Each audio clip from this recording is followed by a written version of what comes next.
Hello. Hi, Bea. Getting stressed out a little bit. Yeah. Sorry for my excitement. I was wrong, and all the time, But I unfortunately I always shared the GMT time, and not my supposed Central European time. So, how are you? I'm good. My speaker is having some issues in accessing. I don't know. Let's see. So in accessing, because I hear you wonderful. You can hear me well? Everything's Yes. fine? Okay, good. Yeah. I messaged Adrian on WhatsApp to see if he join us. Would be nice. Maybe he's busy like yesterday. Yes. Speaking, multitasking in Jamaica. Red Cross. And our speakers. So I have invited him to be a bit earlier. So are there? Can we see if who is on? It says here that Adrian joined the room.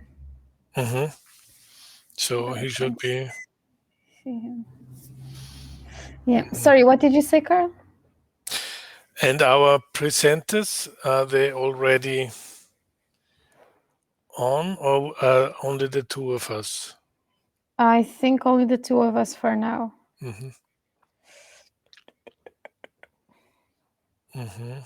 Okay. Yeah, the participants cannot join right now. There's someone coming. Hello. Hi. Hi. How are you doing? Good. Great. Good, and you? Yeah, I'm doing well so far. Just, a bit nervous, but yeah. Yeah, that's good. I was totally cool when I realized that I thought I have the wrong time. No, I was not cool. Sorry, Adrian, also for making you confused. Not a problem. The confusion was just on my side. So. Okay. Okay.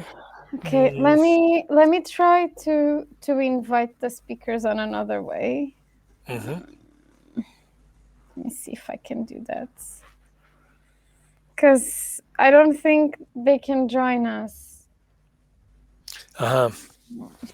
They can join us prior to. Okay. No. Okay, they are like participants. That's correct. Yes. Should I send a message? Let me try. Wait, I think I can fix that on the back end. Just give me a second.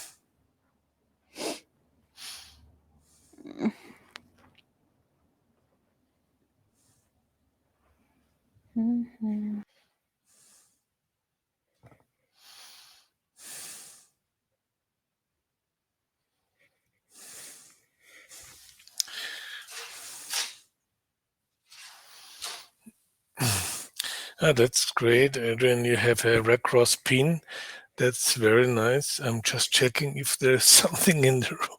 I can put the picture of the fundamental principles here. I have. Okay. That could work. Yeah, let me try.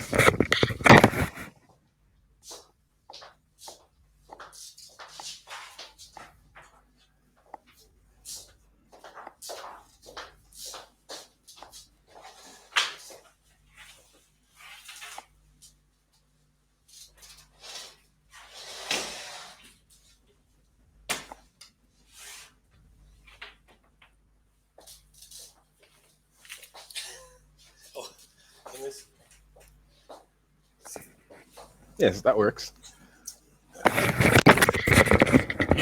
This room is empty, more or less, because it's a joint working room. Only one person due to COVID can be here, and this is for everyone to use. But I think that's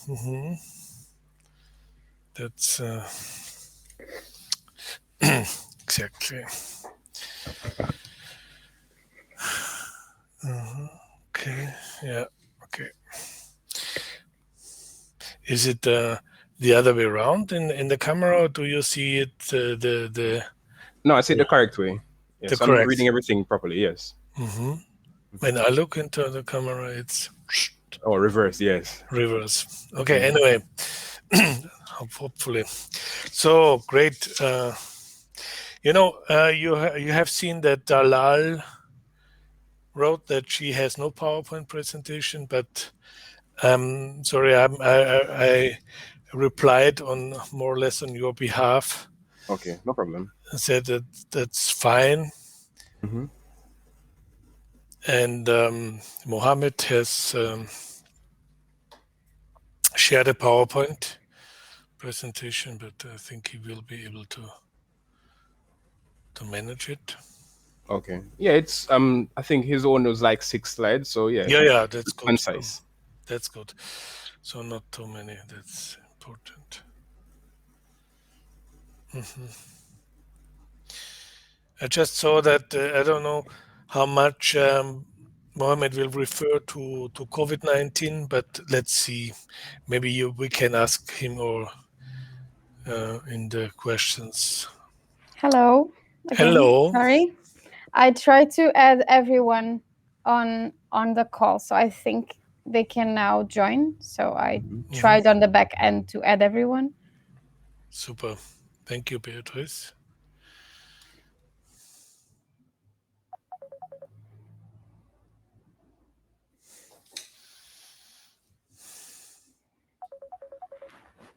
Okay, just a second.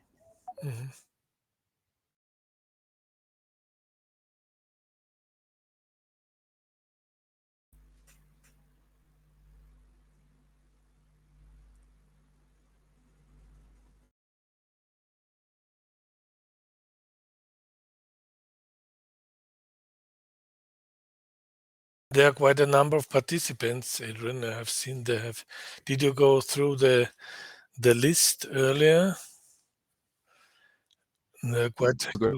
Quite a number, and also from the Red Cross Asia Pacific, as they have the workshop next week. Okay.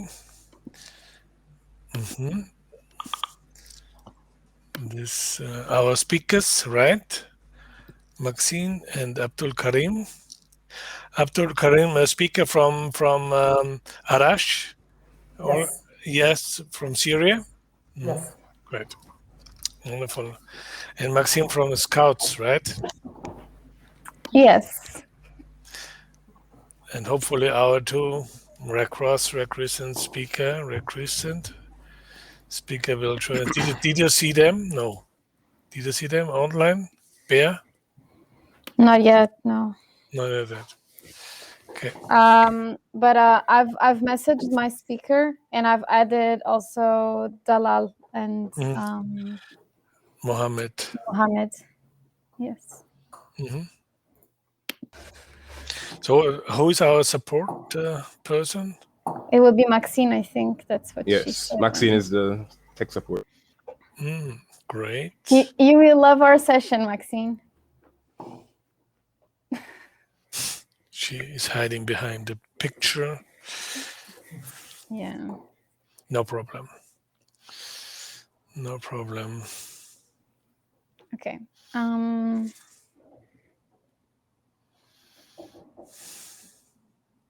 Yes, we are doing support, and also I'll be channeling some of the messages from the YouTube channel in case there's something interesting or there's a question coming from that platform to this. And all the best with your session. We're really looking forward to it. Thank you. Hello, Ivy. Ivy, I think you're on mute. The second button after the video one. Yeah. Can you hear me? Yes. Yes, we can. Yeah. How are you? I'm fine, thank you. How are you? We're good. So we wanted to do a small recap with you, but we are waiting for 2 more speakers to join us. But in the meantime, Abdul Karim and Ivy, do you have any question for the moment? No. You feel comfortable? Yes. Things fine? Okay, good. So Adrian and myself, we will be guiding you through the session, okay? And we will try to do our best to make sure that we are on time through the session. So I have the same problem as Ivy. I also talk too much. So Adrian and I, we are here for that task as well. So like as timekeepers. Can you both talk a little bit to see if everything is fine with your connection?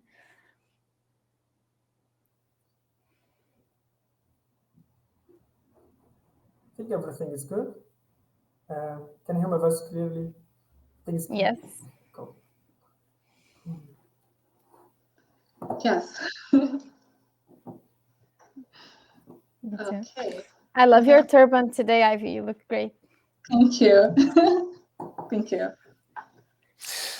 There's someone joining us. Do you see it correctly?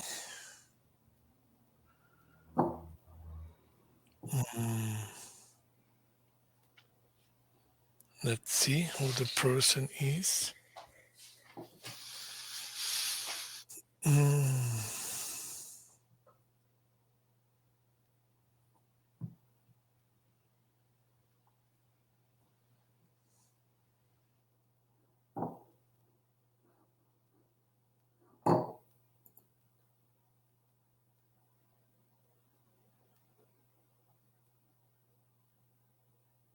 Also, would like to remind you that the session will go live as soon as the timer that's at the bottom right of the screen next to the emoticons goes on 0.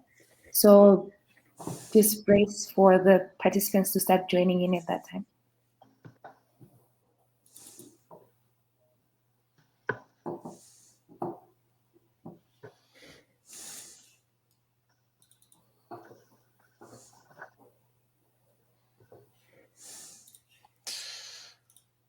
So is Dalal or Mohammed already on?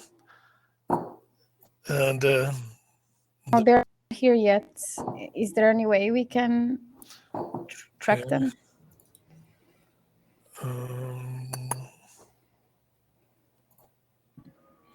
Hi team, this is Joseph from Juno. I'm just checking in to make sure that we are finding our way. I think everything is fine from our end. We are just waiting for 2 more speakers to join us. Okay. We had some issue because they were not able to find an active link to join the session, but now it's all good. So we have 2 out of our 4 speakers joining us. Got it. And besides that, I have just a super quick question. So we can all share our screens. Like at least I tried and I can share my screen with no issue at all. One of our speakers has a small presentation. It's okay. You can also share it, right? Yeah, you should be able to share it as well. And then when you start screen sharing, just be sure to remind the audience to expand the screen. And that is at the bottom right corner of whichever screen you're sharing. All right, that sounds good. And then in regards to the 2 speakers that you are missing currently, do you know what the status is, or is there anything we can do to help? No, I mean, you can just double check if I did it correctly on the back end, because I've added Dalal and Mohammed as also speakers. Can you just double check if I don't know how you can do this, but I think I did everything right because Abdul Karim and Ivy are here already. But just double checking if you can, please. I just send a message to both of them. Thank you, that Karim. they urgently should join us, if not done yet.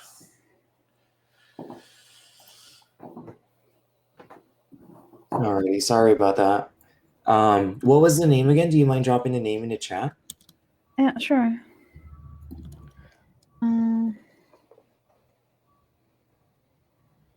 Do you want their second name as well? Yeah, the entire name if possible. Oh, sorry, sure. So Mohammed, Bashir, and Dalal. Yeah, it seems that they're not registered. Have they signed in? Do you know? Are they in the session? Or are they in the system at all? Yeah, they were one of the first ones, I believe, to So Mohammed register. Bashir, I see Mohammed Bashir is part of the session already. He is a speaker. Yeah. Okay. And Dalal is as well in here. So they should be able to get in here no problem. Okay. Okay. The way So that you guys are able to get in there. Okay. And then if for some reason they're not able to, you can essentially, are they one of the people who will be screen sharing or no? sorry again.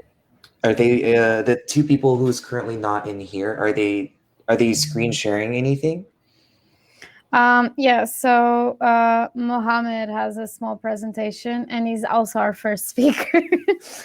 So Have you guys heard anything from him at all? Like, is he trying to get in and not able to get in? Do you have their email address? Sorry, I'm trying to figure out what's going on. It seems like these yeah. are. So Carl has contacted him and her, so they're probably joining us soon. The presentation from Mohammed here. So if this helps to prepare it, I don't know. Egyptian records. Let me quickly follow up with Amjad and see if they can bring them on.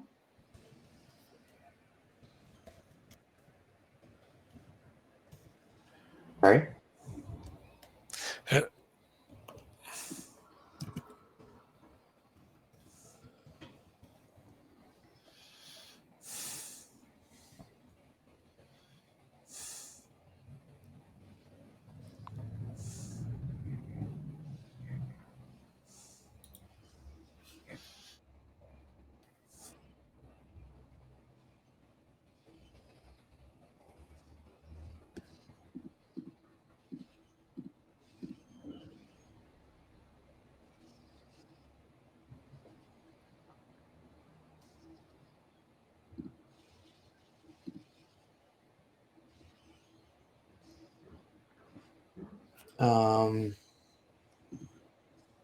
Yeah, because I see. I mean, he has an account with us. It says FaceCo91. Is he logged in the system or? I don't know where Should he's be. stuck. I don't know if he's even in. Do you need the email address? Let me check. I have the email address. I guess what I'm trying to figure out here is where is he stuck? Is he able to log in into our page? Is he not able to log in, right? Like, or is he like not able to get into this room right now? Let me check. He wrote a message. A message. Today, I think I have a phone number.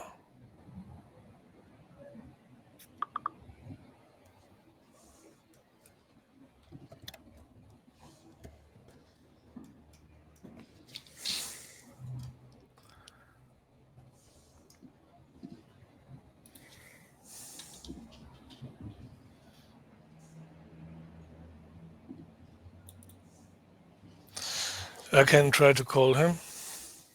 Okay. Well, just let us know what the issue is, so that we can help out. Because otherwise, it's easier for us to troubleshoot if we know exactly where he's having the problem. I don't know if he's able, if he's on the platform. It says here that Dalal has joined the room. Oh, okay, yeah. So Dalal is good. So Muhammad is the only one that needs help. Well, and Adrian and I, we can, if our first speaker doesn't join, we jump to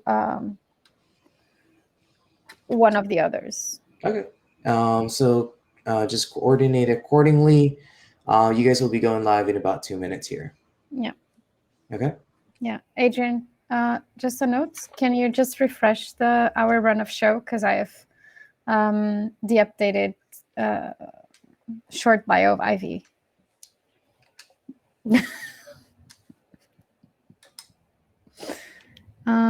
Mohammed. It says that Mohammed cannot enter the room.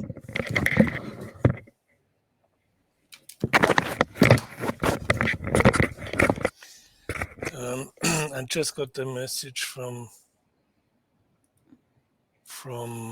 Mohammed. Let me check. He's saying, I opened the link, but it continues loading with no progress, and I can't enter the room. So should I send a link I have or we have used? I think it's the same, right? Don't worry, Carla, just replied. Okay. Okay, we're going live in 35 seconds. Good luck, everyone. Yes, good luck to you and to everyone. It's gonna be great session. I'm absolutely sure. Otherwise, Talal could start. Yeah, that's. Is that okay, Adrian?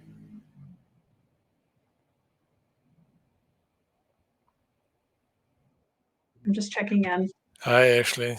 How are you Hi. doing? Well, how are you? We're set. We're good. Everyone's here that needs to be here. Okay, perfect. I'll let y'all take it away. Thank you so much for being here. We appreciate Great support, Ashley. Mohammed, wonderful. Good to see you. Okay, I guess we are live.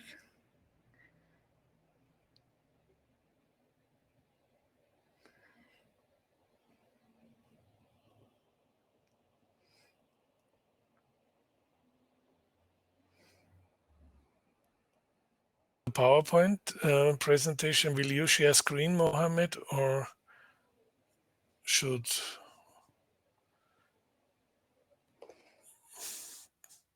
It's up to you, Pierre. Yeah. So, hello everyone, and welcome to this exciting session on education marginalized communities and the Global Youth Summit at large. Adrian, would you like to kick off our session? We cannot hear you.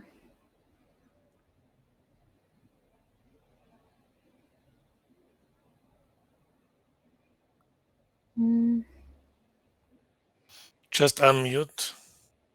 Yeah. On the bottom of your screen.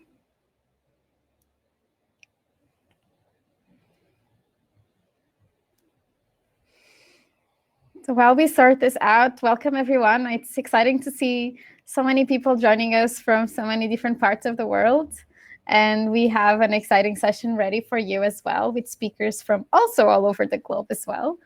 I will start kicking off the session while my colleague Adrian sorts the sound issue.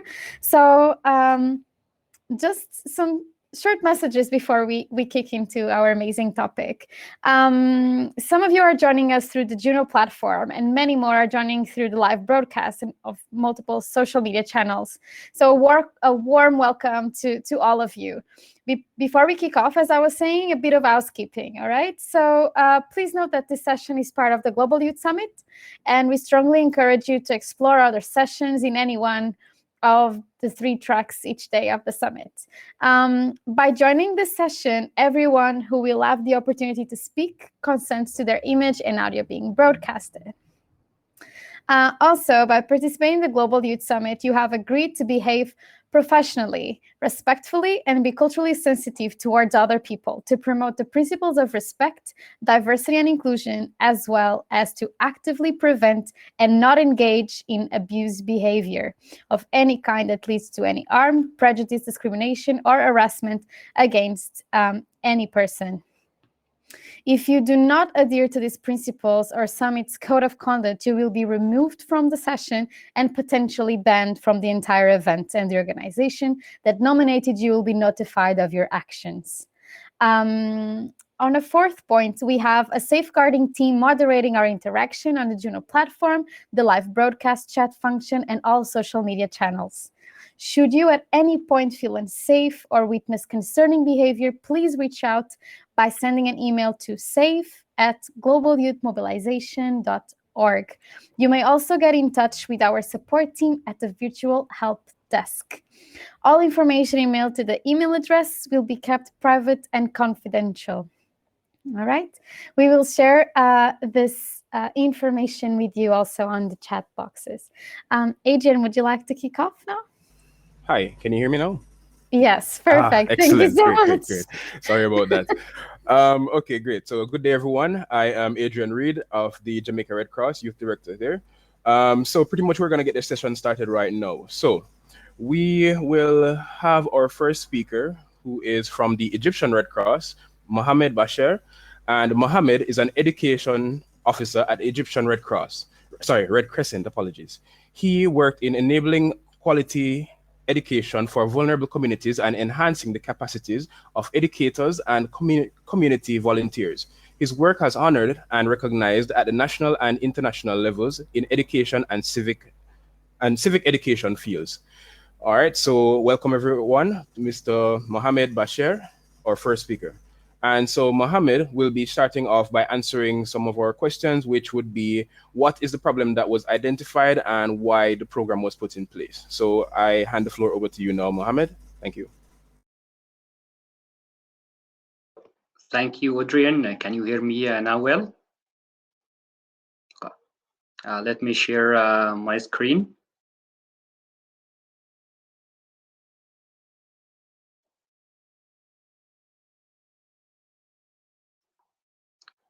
Can you now see my screen?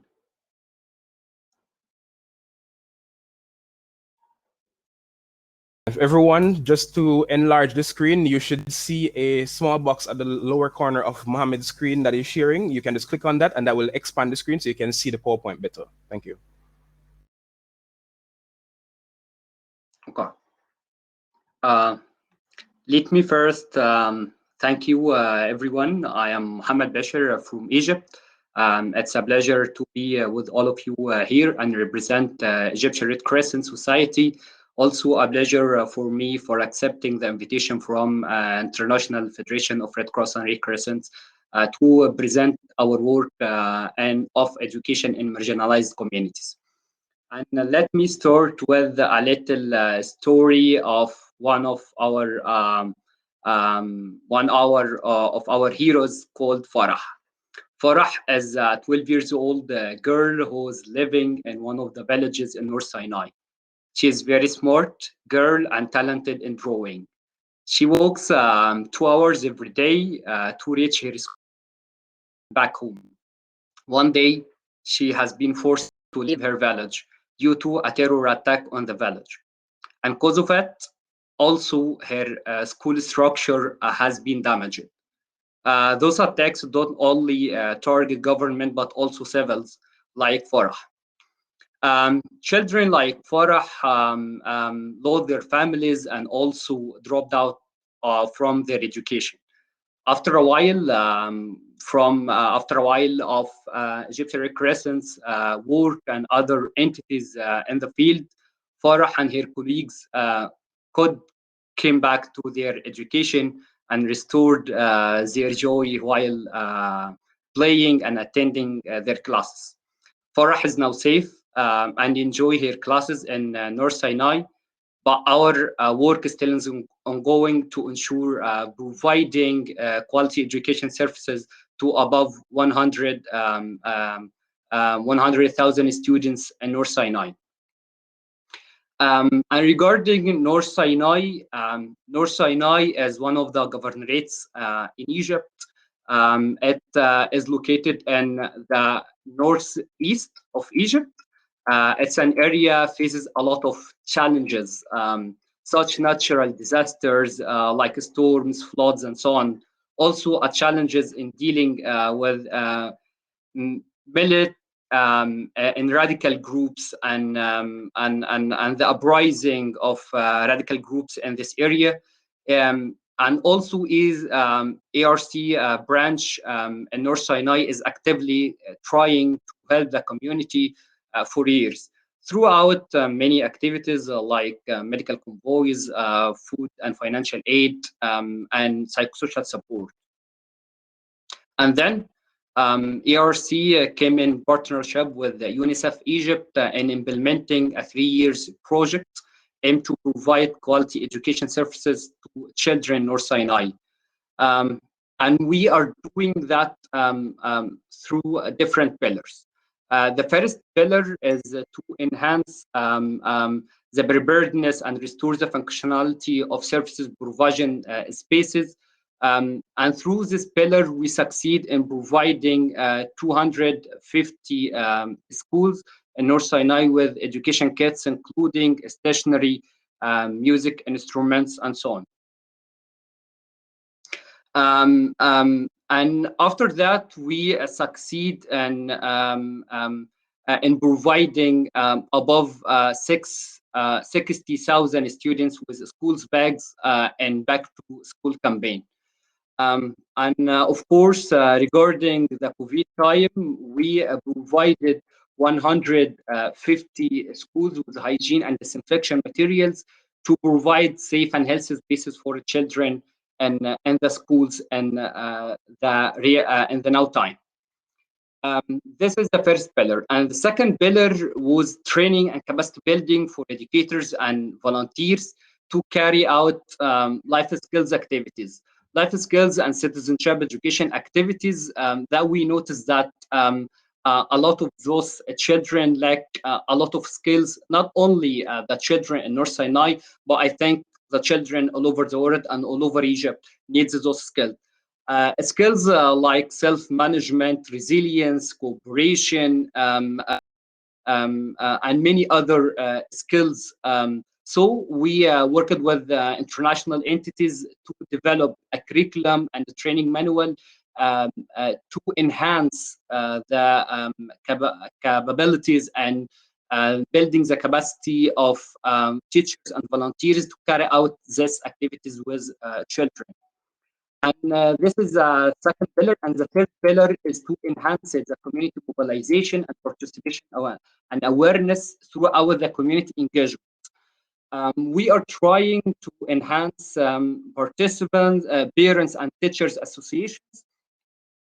Those associations mean solving the challenges that face any schools and face the education environment. So we are trying to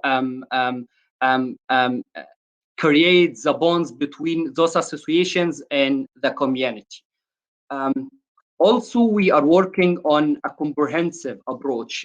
Those approaches that engage the community into our activities. Thus, we established a coordination community, including such local leaders, NGOs, entities, and also governmental representatives to facilitate the decision-making process in the project and in this area. This was a quick overview of our interventions in one of the marginalized communities in Egypt. And here are some lessons learned from the field. I think the first lessons learned that investing in the community is the best way to maintain the sustainability of the activities. Our volunteers are now skilled and have the desire to serve the community even after the fund of the project ends. And also our community in the process to ensure matching their needs and also the objectives of the project. Without the collaboration between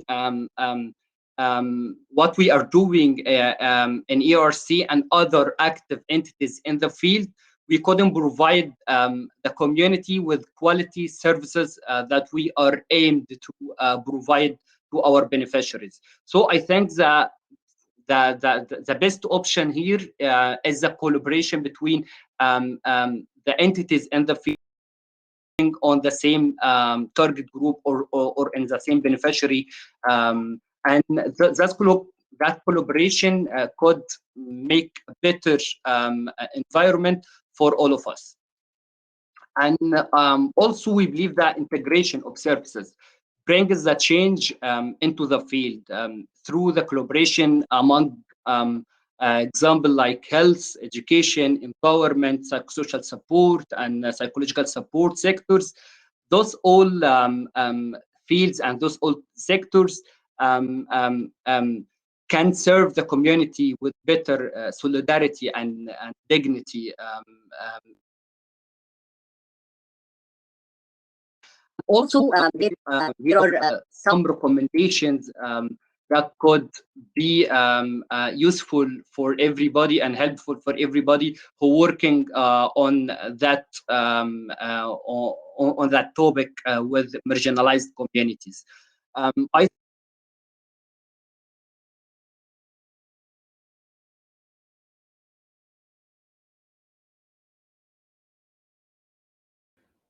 So it seems we had a bit of a connection problem, and I can see that some of you could not see the screen. Don't worry.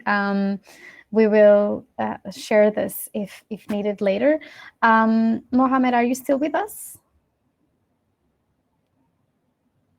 Just to recap this session, I'm Beatrice or Bia from the World Organization of the Scout Movement, and I am your moderator for today with Adrian Reed from the Jamaican Red Cross.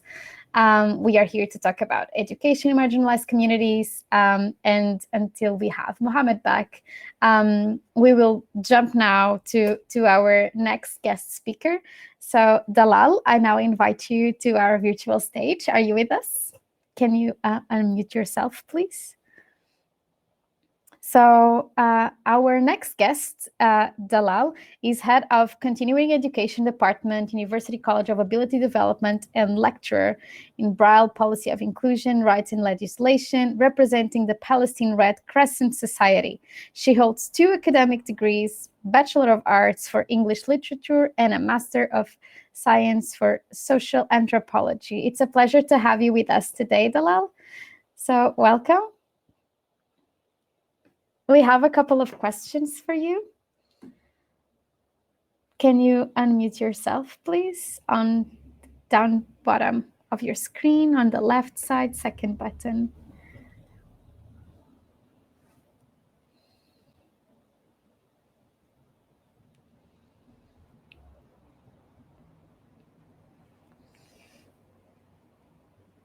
I guess we're having some issues today with unmuting ourselves. But as we say in scouting, we learn by doing. So let's be a little bit patient.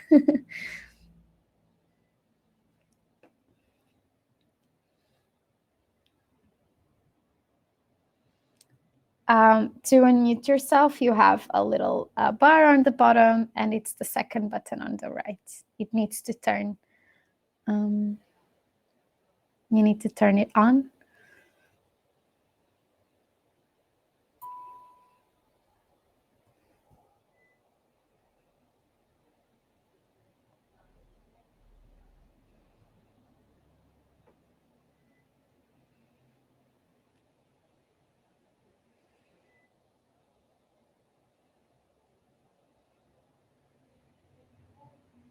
Are you able to hear us, Dalal?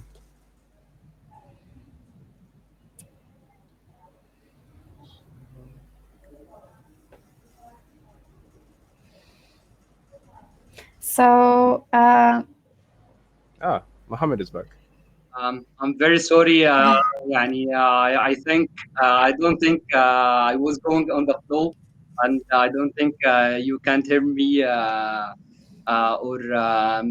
Can you just mention that where the paragraph or the board that I'm my internet cut off? it's okay. We can. We said that message already. We're passing now to the next speaker, to Dalal. We are having some troubles in unmuting her, so you can mute yourself now, Mohammed. Thank you. Just stay with us until the end. So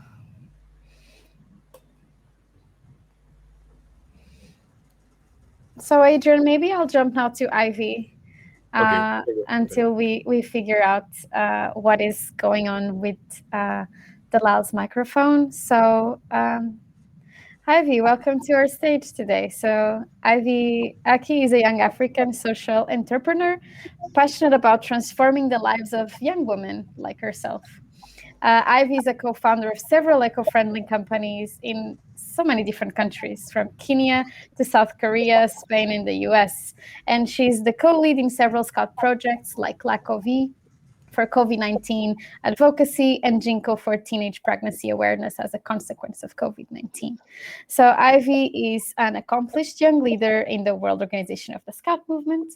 And she did a bachelor's degree in sociology and conflict resolution at the University of Nairobi, and she's pursuing a European degree in leadership, entrepreneurship, and innovation, and a postgraduate in international team coaching and innovation at the University of Mondragon. So you are very young and you have a very impressive CV, Ivy.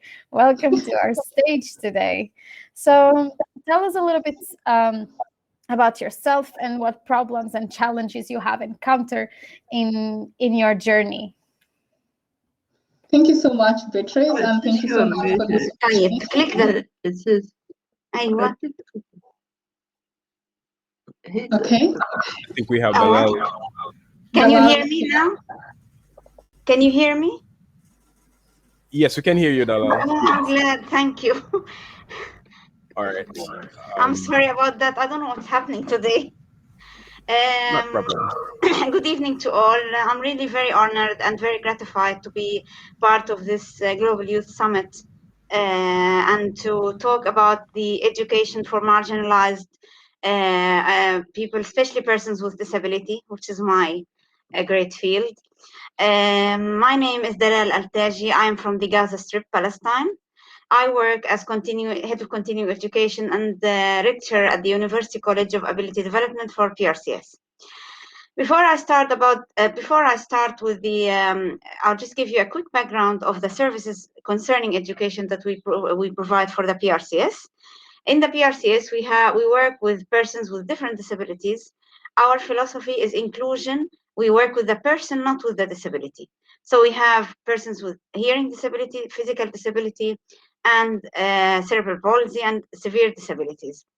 We provide education services from year zero, so from the child since a baby until we are able to get him into vocational training, or if follow up, if university education if needed. If the person is wanting to study, we also follow with them. This is just we have a quick background. When the pandemic started, I'll go with challenges and solutions. So the first challenge that faced us when the pandemic started is that it was a new thing. So there was not really a good planning on what do we do? How do we reach these children? We can't, because everything, as you all know, and all over the world in lockdown. So how do we manage to, especially that these are children with disability, they need a lot of care and a lot of work. So the first solution we decided is we worked on social media. So we worked on WhatsApp groups. So we have different WhatsApp groups that for different children, whether it be here in Gaza Strip or in the West Bank. So basically, each grade or each teacher or each department, whether it be school or persons for intellectual disability, they have a WhatsApp group. The objective of the WhatsApp group is to follow up with the children, to try to send videos where they can not miss their education. Also, the purpose also is to give advice on the COVID-19 and what, because as you all know, I mean, some people are not unable to get information, say from TV or from other social media. So we try to work on with the WhatsApp groups on social media, on working how to know about COVID-19 and what are the advice taken and what are the precautions and what's needed to be. And we do that not only through speaking, but through also making videos. Talking about videos then, the second challenge we faced is the teachers were unable to, they've never taken videos of, they've never, it's a new thing to actually make videos for children, especially that's for deaf children, you have to put speaking and sign language. So the PRCS implemented like a small training. With this training, they try to bring people together to try to work on how to make videos and how it would be beneficiary for the children. So that worked out quite well. Then they were able to make videos not only for educational fields, also concerning extracurricular activities, because as you all know, people are locked down, so they are in their houses. So we try to give children the ability to try to make activities such as drawing, puppetry, whatever is available, whatever they would like to do. Not only that, we try to encourage the children to send us videos. So we make like small competitions. So who would make a good video, and they would have a good, it's as an encouragement, so the children themselves could be active. The other challenge we had is, and this is you can't find a solution for, is the internet. Of course, here in the Gaza Strip, in the West Bank and the Gaza Strip, we have a problem with internet because a lot of people are using it due to the pandemic. Some people are in remote villages, so they are unable to work on internet. Some people don't have mobiles or or laptops or whatever. So this is one thing that we were maybe not able to help providing, is laptops and mobiles for the children in order to work. So we try to work with them not through WhatsApp but through ordinary phone if they are available. After that's the beginning of the pandemic, and then things opened up a bit, so children started coming. And this is another challenge, is to how to bring the children without exposing them to any danger. So there was the idea of bringing them, we go with the Ministry of Education. So there was the idea of bringing them 3 days or 4 days per week in order to work with them at the school. So they divided them into 2 groups because so as not to have a lot of children together. So they worked with them into 2 groups, shift in the morning and shift in the from 8 to 12, 11 to 1 or something like that, so that they are able to not be as together.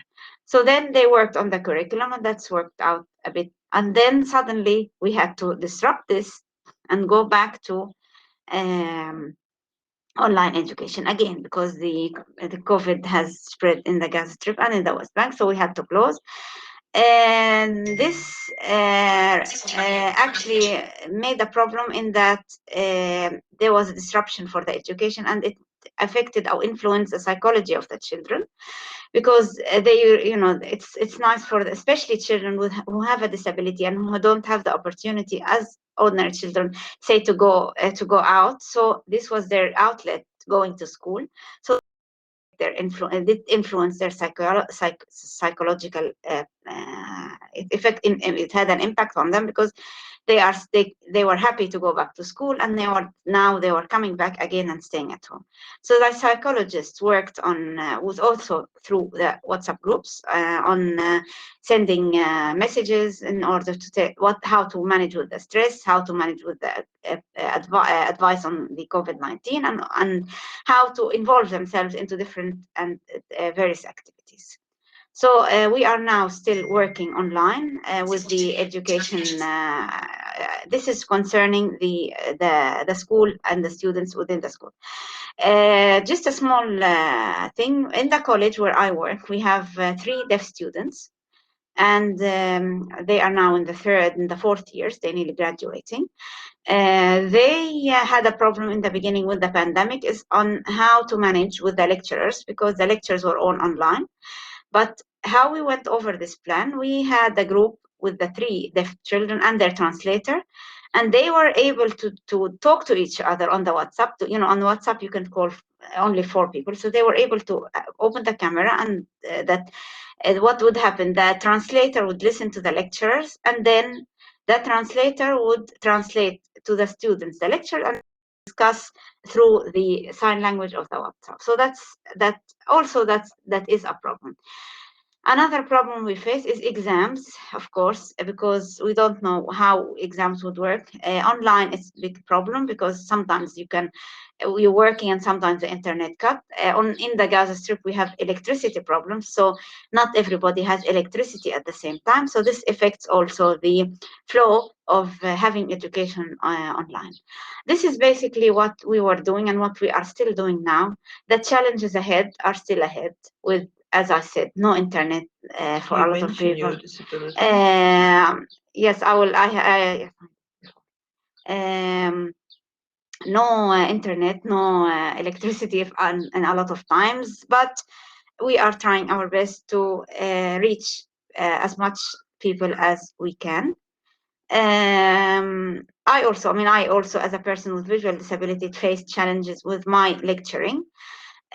Because I have to also work online, which means that I have a bit of time to record and a bit of time to work with, especially with exams, because exams are done on the Google form, which is not as easy as, a sighted person. But also we are trying our best to meet all the challenges ahead.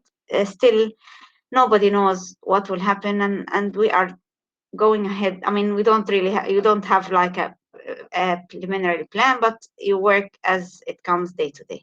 So that's basically what we are doing. Thank you very much for accepting me and for getting me to speak about the education here in Palestine. Thank you very much. Thank you so much, Bilal.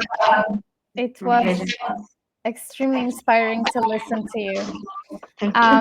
I'm gonna ask you not to mute yourself, please. I'm not going to mute myself. I've had problem unmuting, so I'm not going to mute again. But I will be hearing a feedback. So, okay, thank you. My pleasure. All right, so thank you so much for all of you that are participating with us. I will need to ask Bilal to mute yourself. Yes, okay, I'll mute myself. Thank you so much. Thank you. So, Adrian, we also want to hear from other people, right? We have amazing speakers and with us today, but we have also a great audience with us at their home workspace. So let's try something different. I will ask you to go on to an external platform to hear from you. So just give me a second.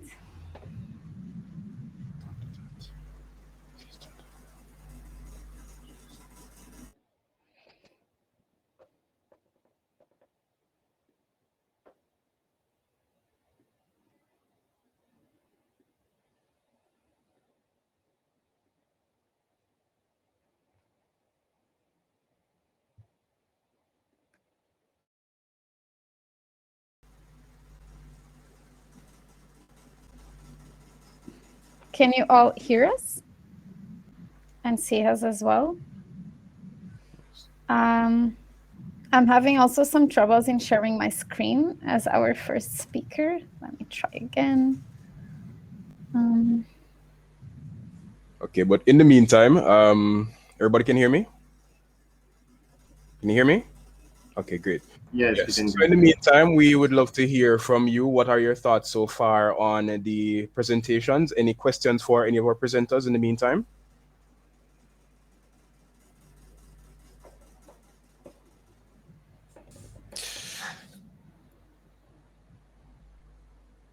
All right, I guess everything is all clear for everyone so far then. So Beatrice is now sharing the slide, which we will be asking. Oh, okay, so there's a question on YouTube. So about the students who lack access to online education, what should we do to reach them? So any one of our presenters would like to comment on this so far? Mohammed, Dalal?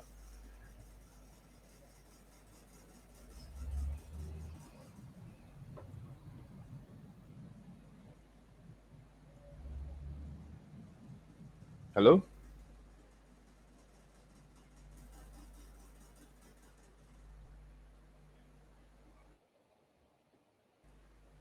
Are you hearing me?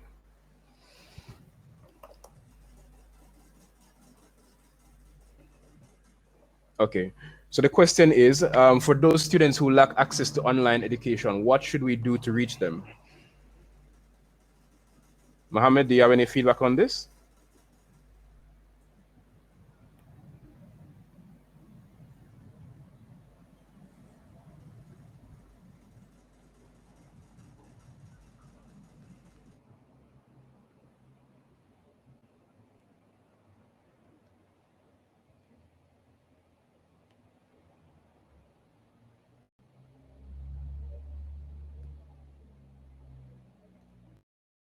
I don't have to answer.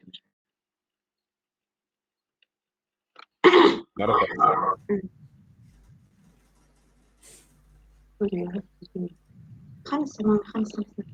I have to Oh, we unmute. see Kathy. I have them to hear me.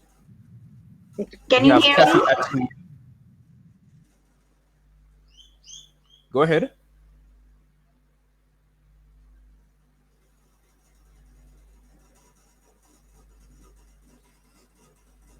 Hello?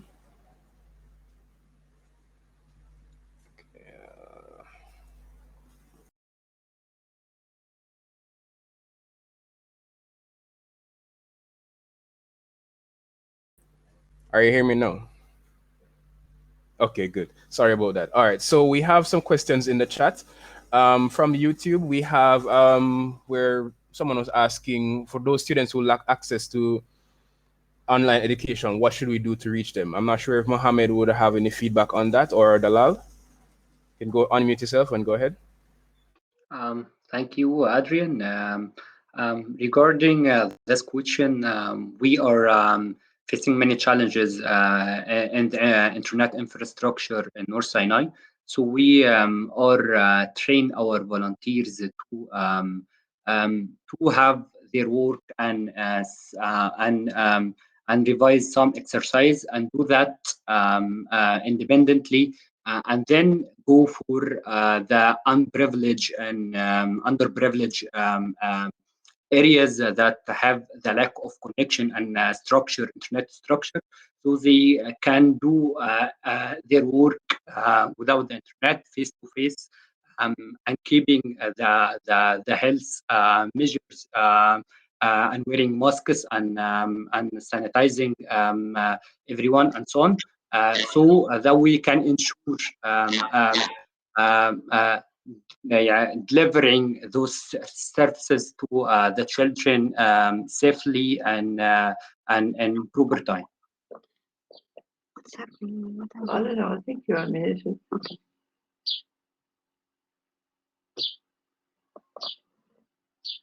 All right. Thank you so much for the questions, and keep asking us questions because we'll have some time for our speakers to answer. We will do a short break so that you have time to go grab a coffee, a tea, whatever pleases most. And then we'll be back with two very, very inspiring speakers as well. So we will have Ivy and Abdul Karim with us. So Ivy from Scouts and Abdul Karim from UNHCR. So please join us back here in 10 minutes.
So hello everyone for who's joining us now.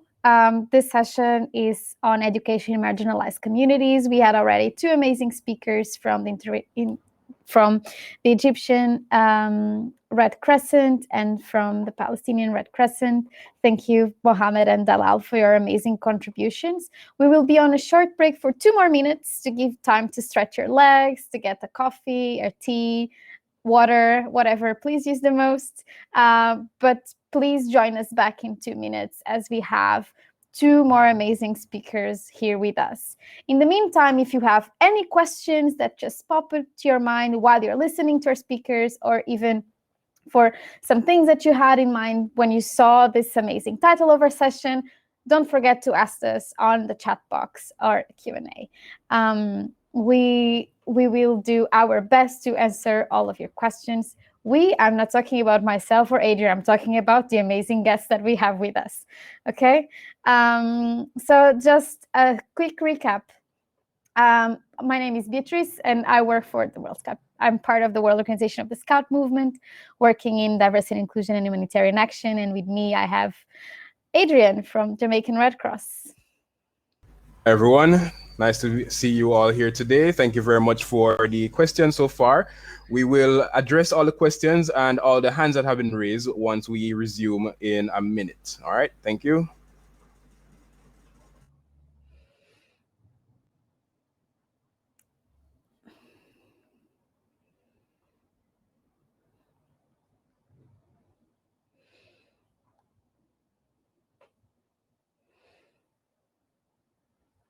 And again, a super short recap of what our session is about. We are here to showcase and discuss how local organizations have been providing innovative solutions to address the disruption for education in marginalized communities. A focus is also on some examples on how can we overcome the digital divide and lack of internet access in some of the communities. So stay tuned for more important and very interesting participations from our speakers. I think, Adrian, we are almost ready to start, and maybe you can recap Ivy's short bio, as we started in the beginning because of some technical issues. And again, we really apologize for any technical difficulties that we have been encountering through our session. But as I said before, and as we usually say in scouting, and Ivy knows this as well, we learn by doing. So keep up with us. We know that this has been a very long year for all of us in online events, but there's still space for more learning in solving technical issues.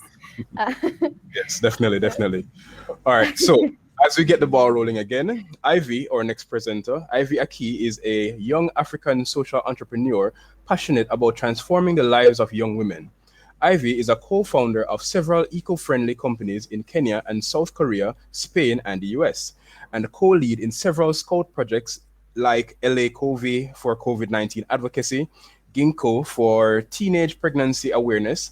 Ivy is an accomplished young leader in the World Organization of Scout Movement. She did a bachelor's degree in sociology and conflict resolution at the University of Nairobi and is pursuing a European degree in leadership, entrepreneurship, and innovation, and a postgraduate in international team coaching and innovation at the University of Mondragon in Bilbao, Spain. All right, so we now hand over the floor to Ivy, who will be addressing the questions as to what challenges she has identified when she came up with her program, what is the solution she came up with or her team came up with, and what are the challenges and opportunities that have been encountered and the way forward. Ivy? Thank you so much. One by one, Ivy. Don't worry, we can go one by one. Thank you. May I ask Adrian again to maybe take me step by step, if you don't mind? Sure. Yes, we will do one by one. Yes. All right. So the first question is, what is the challenge or the problem that was identified by you and your team when you came up with the innovations to assist persons during COVID-19, especially? Thank you so much for the opportunity, first of all, to be here and to share my little knowledge and my experiences on the field. So once again, I would like to mention that when we're talking about education in marginalized societies, there are to put into place that cause this this marginalization in the education field. There are some of them which are most prevalent, but today I'll be just tackling a few that have come up very strongly, especially in the African community.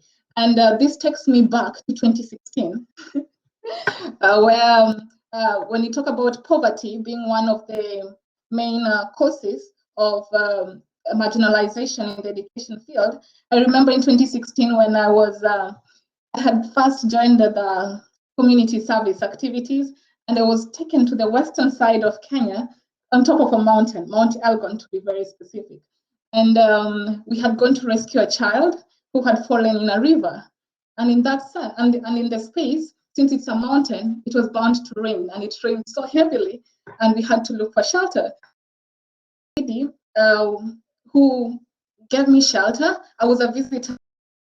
She gave me shelter in her maize stalk thatched house, with her 3 children staying inside. Out of curiosity, I decided to ask them what are some of the challenges that they are facing within the community.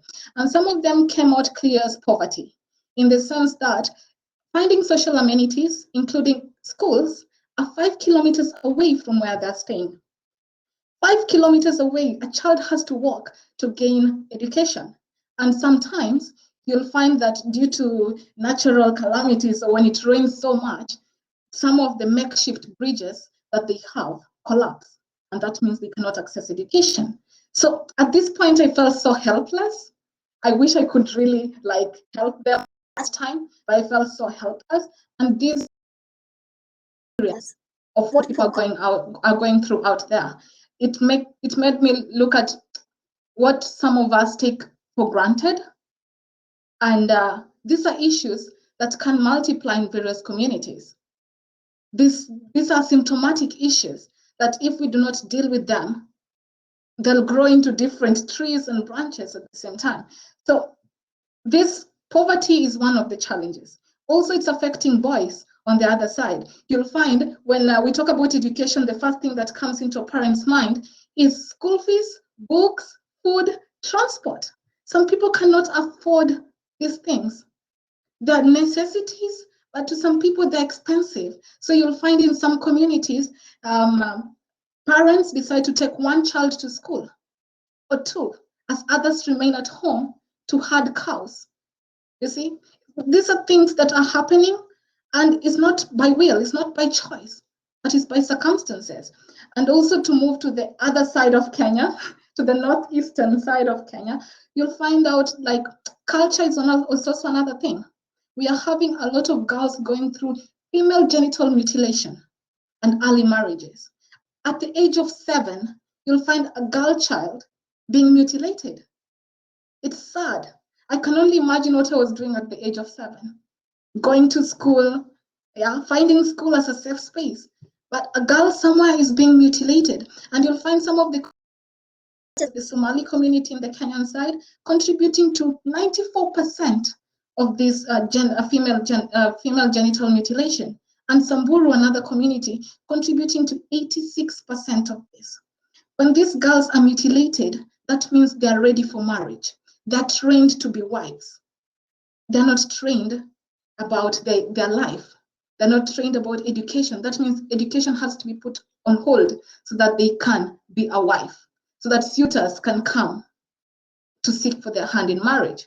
So this female genital mutilation in some communities is regarded as a rite of passage.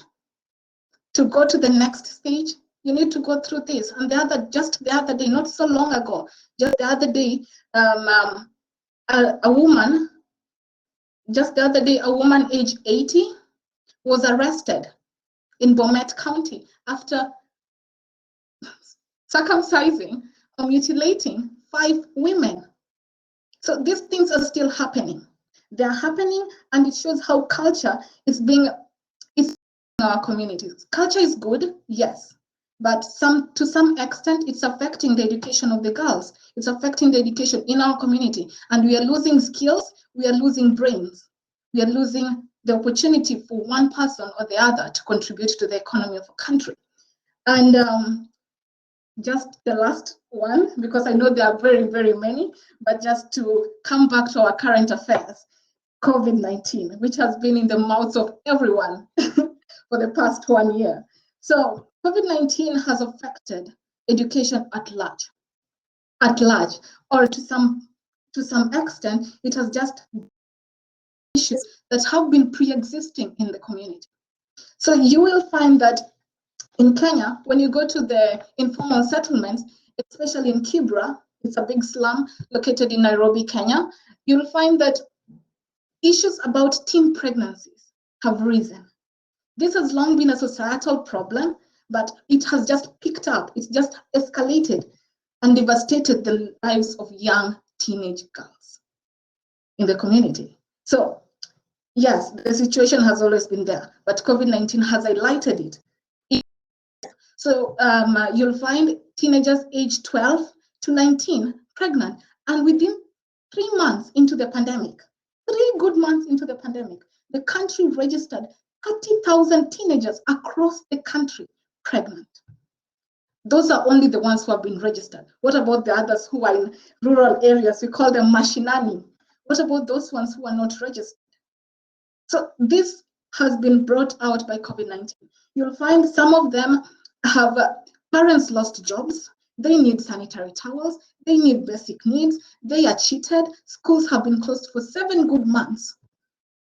No education. Some of them can't have access online education, which Mohammed and Dalal have also mentioned. So these things have come up, and it's affecting our community, and it's our responsibility to take this up. There are many more. We have conflict. We have many other, which are also affecting not only Kenya, but Africa at large and other countries. When you talk about terrorist groups, Boko Haram in Nigeria, we have Al-Shabaab in Kenya, who create these security instabilities that people are not able to feel comfortable, that security to learn, because you don't know what next.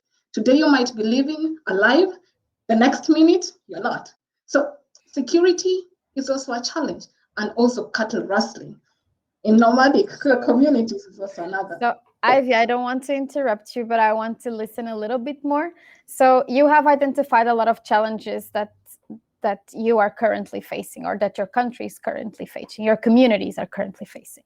So what exactly have you started doing? So what were the solutions that you found for some of these issues that you raised? So I know a couple, but I really want you to share with the larger audience what you have been doing. Wow. Yes, being a scout, we have to always be solution oriented. We always say change makers. We lead the change that we want to see. So first of all, I'm a scout and I'm a messenger of peace. And being in that role, it puts me in a position to always be active, to be an eagle. You know, when an eagle targets, you get the point, yeah? So it will put me in a position to be active. And as a scout, I cannot afford to sit down and be an observer. I have to take action, not alone, but also with members of my community. That's how we create a better world. I create the change that I want to see. So some of the solutions that I have been able to participate in or to spearhead is the creation of a project called Ginkgo. Ginkgo is a project that focuses on teen pregnancy in Kibra. So what we are doing currently is we have designed a program. We have co-created a program with the community members, whereby we are able to train these young girls on reproductive health. These teen pregnant girls at the same time on reproductive health, on entrepreneurship, skill development, and also around mental health and personal development. The reason why we have trained them this is because you'll see 98% of girls who survive childbirth drop out of school.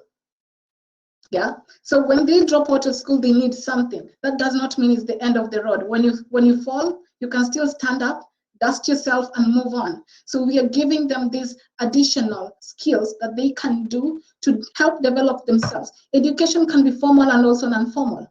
So at the end of it, there's progress. At the end of it, they're still following their dreams. They're still following their passions at the end of it. So that is what we are doing currently. We are training 40 girls, and also we are writing a motivational book, which will be tackling these issues that we have within the same topics, that we'll be able to sensitize 700 plus young people within the community, both boys and girls, because both of them are instrumental in this situation. And besides that, we have in the scouting movement, we have Scouts for Sdgs, which is a platform and also an opportunity for young people to co-create and to support the SDGs. So I think this is I believe this is a very good platform for the young people to communicate, to collaborate, to journey together with the community towards the goals. And we also have sensitization going on. Sensitization, I remember early last year when everyone was panicking, I was able to create a project dubbed LACOVI, where we were able to educate young people using animations. Most of the time when we talk about COVID-19, we were like news, radio, very serious issues. What about that 6-year-old who is not able to digest the serious aspects? So we created animations, dubbed LACOVI in 3 different languages, French, English, and Swahili, to disseminate information about COVID-19. So these are some of the things I have been able to engage and lead, spearhead my community in, because if I want a better world, change starts with me. At the same time, we also have the government coming in very keenly to intervene, like providing security in some of the insecure places. We have also had an act of parliament about female genital mutilation that was enacted in 2011. So anyone who still performs post act, then they'll be tackled very well by the government. And besides that, in war situations, we have had the government leading the creation of a school in warring communities, at the borders of warring communities, so that the children from all those warring communities could go to that school, learn together, read together, and understand together. So when we have these things happening, and when children can actually spearhead peace in one way by learning together in the same class from different warring communities, it makes me question, if children can do that peacefully, why are we adults still fighting? So those are some of the interventions that have been done so far. Excellent. Very great work. Excellent work so far. So with all of that work being done, I'm sure you would have faced some challenges. So what would some of those be? Some of the challenges that we have encountered is when you talk about culture. You know, culture cannot just change at the snap of the finger. It takes time for people to adjust to the change of culture. So this has slowed down a little bit on issues around FGM, female genital mutilation, because some communities still hold that dearly, but we're in the process. We're in the process of understanding and tackling it. And at the same time, we have insufficient funding. You'll find some NGOs coming very strongly to start a program to sensitize the community. But due to insufficient funds, they cut off.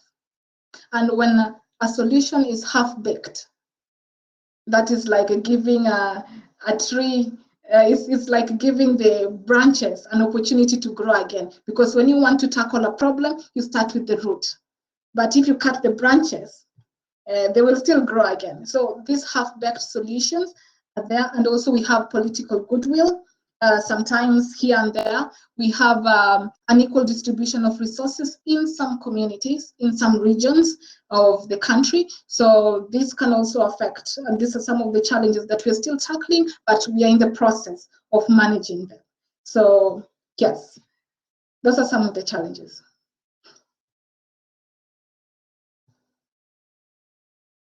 Excellent, excellent. All right, so very great work. Continue to keep up the great work. And definitely we would love to see how we would be able to collaborate with you on this. I'm sure others in the audience would also love to see what they can do in their communities if they face the same challenges, to also assist the persons. So excellent work, keep it up. And I think we do have a few questions for you here. I Sure. see where someone was asking, if laws have been passed against genital mutilation, and the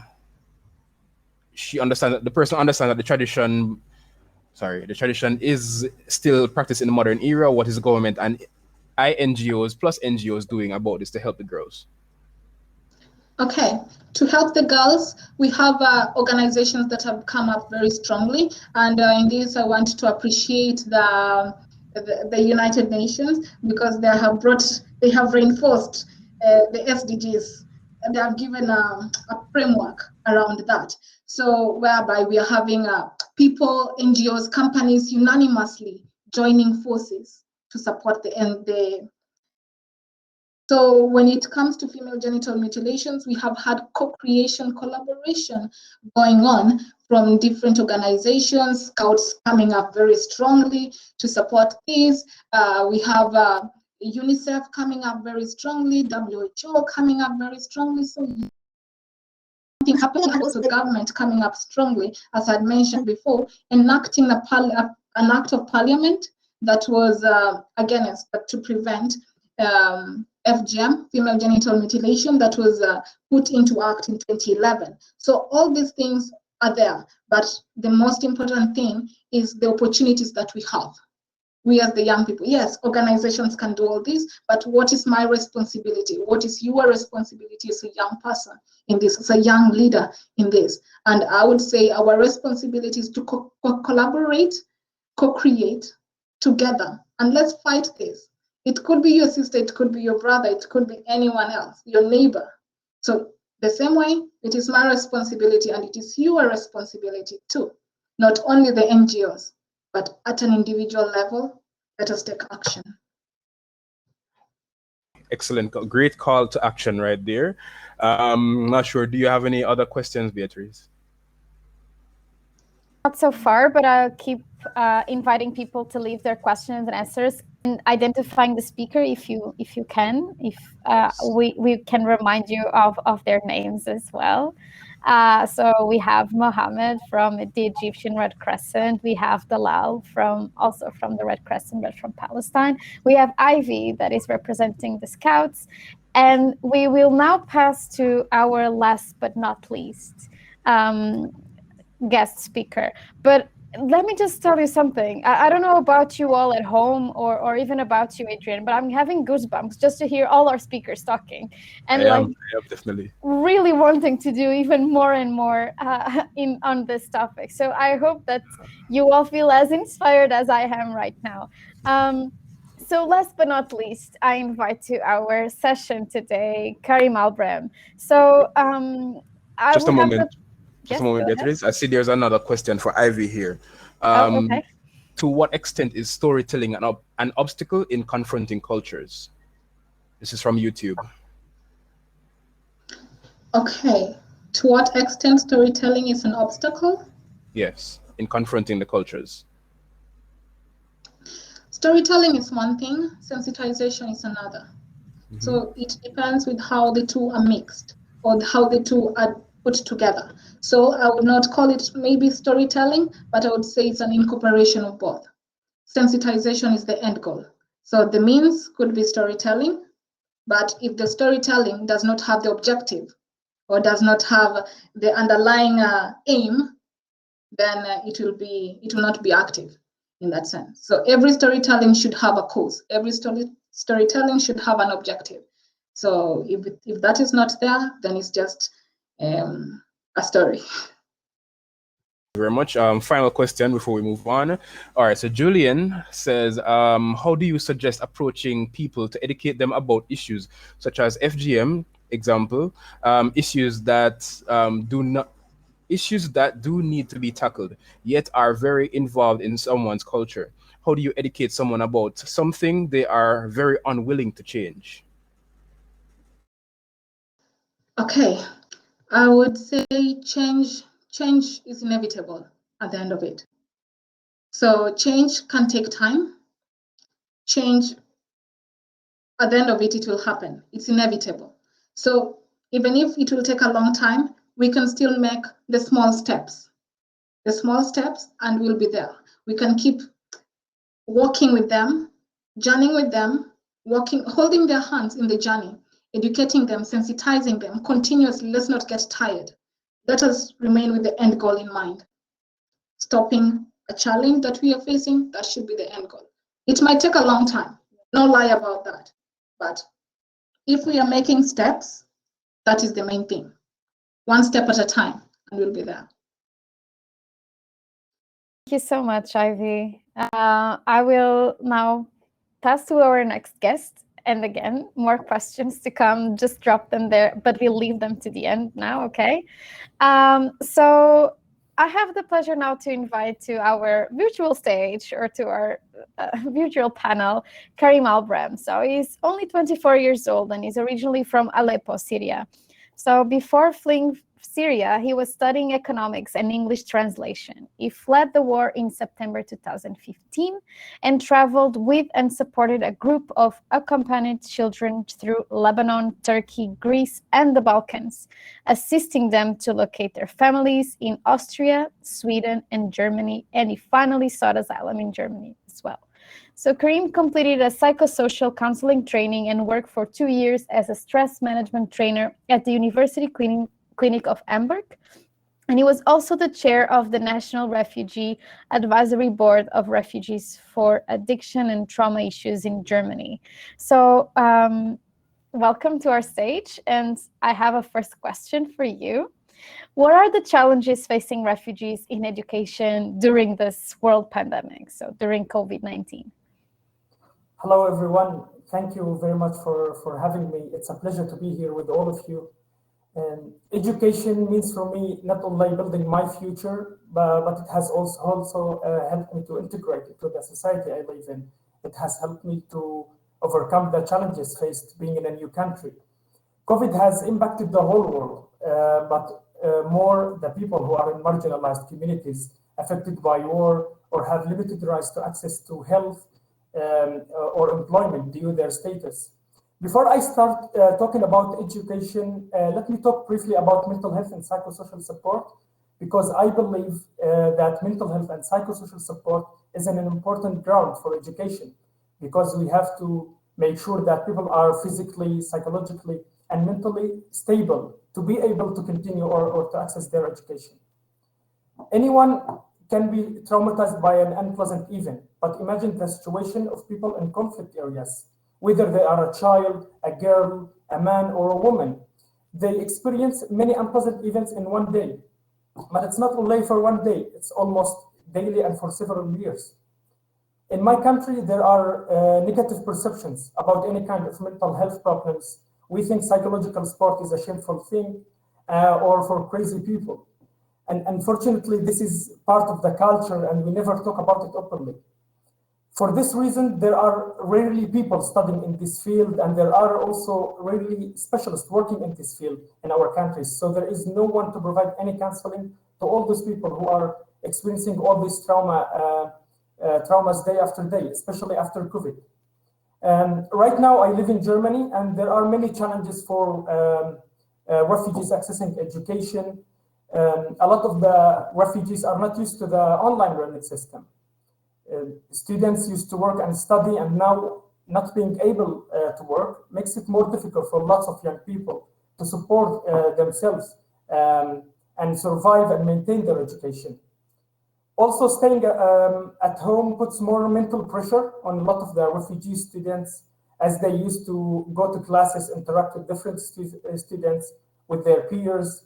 Being stuck at home also brings back traumatic memories.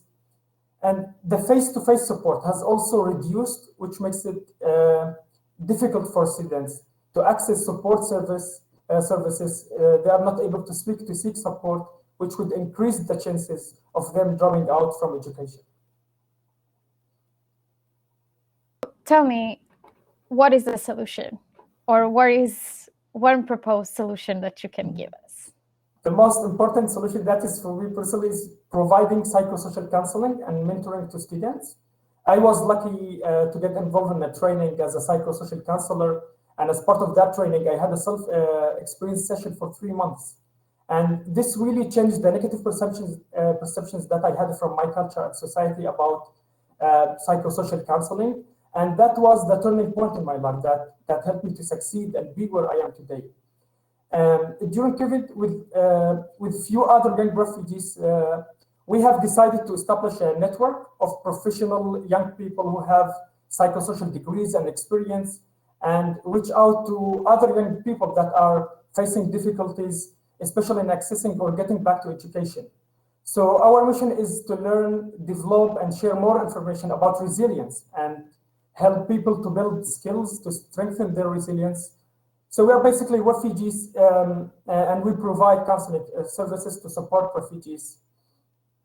We build also mental health capacity by giving refugees insight to key concepts of psychoeducation and teaching a simple peer-to-peer intervention through practicing physical trainings based on biology skills. When we talk about refugees who fled their countries, it is really essential that we talk openly about how to address the stresses they face. It is important to talk about how to strengthen psychosocial health and resilience. As in any other transitional situation, psychosocial health is a key asset. And that's why I always say that mental health and psychosocial support is a life-saving service. Thank you so much for your answer. And the next question that Adrian and I have for you, but it's interesting because this question has been popping up a lot in our Q&A section, both here and also on YouTube, which is, what are your recommendations for this audience that is listening to you today in supporting education in marginalized communities? So a lot of people have been asking this because of all the challenges that the four of you have identified. What are some recommendations that you can give us? Well, based on my experience of working in the mental health field, well, I have a lot of recommendations, maybe I can share some. So there are huge advantages to training young people to provide psychosocial counseling in their native tongue, so they can support their communities, especially children in crisis areas and in countries that provide refugee. And when people who have experienced trauma can learn to cope with it, they can support each other, they can support their communities. This builds resilience. Our societies need this support from us now and when wars end. So I really strongly encourage funding more psychosocial first aid and counselor training for refugees in order to help their communities. So let us all work together to spread resiliency around the world. And this is a message from me to all the people who see me online as a traumatized refugee. Look at me now, I'm no longer just a victim. Instead, I'm someone with skills and expertise to support not only my community, but also the community that I'm living with. And I am a youth advocate for the importance of investing in mental health and psychosocial support services. So much for your recommendation. We have a couple of questions for you, and I will also like to invite to our stage Ivy, Mohammed, and Dalal, because we were having some technical issues from our side for me sharing my screen to have more engagement from people. What we will do now is we will go on the Q&A section and we will invite our guest speakers to answer. So my first one goes to Karim, actually. I have two for you coming in. So keeping in mind that students or youth members are spending most of their days online, which could lead to mental health issues as well as Zoom fatigue, how can we engage and motivate young people during these online meetings as well as look out for their mental health? So this is basically what we are doing now. The network that I talked about, doing online counseling, this is really important. Not only online counseling, because some people, they don't know how it works and how they can get in touch with us. So even we started going to refugee camps, and also, it's so really important to reach out to refugees and listen to them, because especially, teaching them how they can be in contact with us online, and teaching them how the system works online, and especially for, I can say, for students. And I've started, we have also a platform that is also in like collaboration even with the young German, German young people who also are helping us with that, telling them about the new system now, the online system. But rest of the things about how it works under the counseling, I cannot really share more about this. It's because of the privacy. But this is how we are doing our work. Thank you so much for your answer. And I have another question for you, Karim, before I pass. And again, I remind our audience that you have a space now to ask some final questions to our speakers, and I will remind you very quickly who they are. So we have Mohammed from the Egyptian Red Crescent. We have our amazing Dalal from also the Palestinian Red Crescent. Then we have Ivy from our Scouts. And then we also have Karim, which is here representing UNHCR. So try to remind their names. They're also on screen to be easier for you, and try to see who you are addressing this question to. This one is also to Karim, and it says, hey, I'm Andrea from Romania.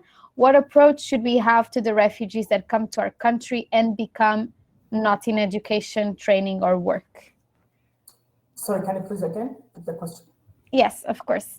So you have a question from Andrea, which is from Romania, and is asking, what approach should they have to the refugees that come to Romania and become not in education, training, or work? Talking about me as I arrived here, I think from my personal story, I would like to share that, first feeling welcome,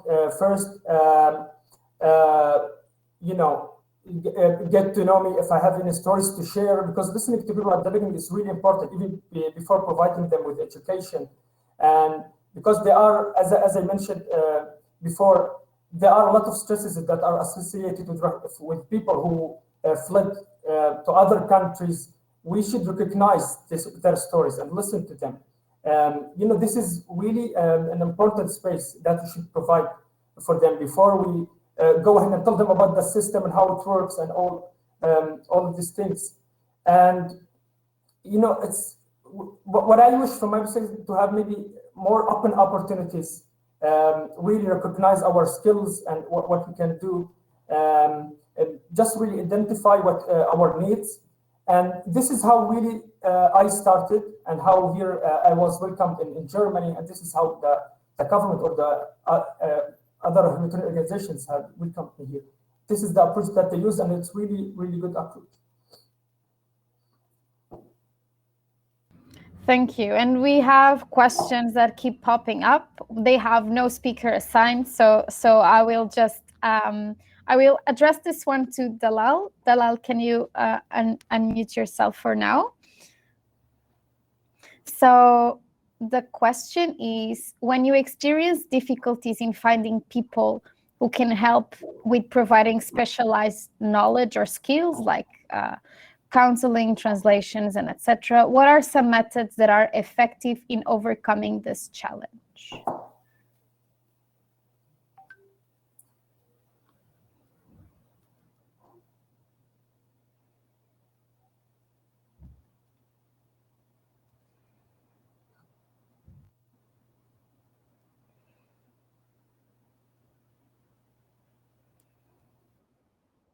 We're not hearing you, Dalal. So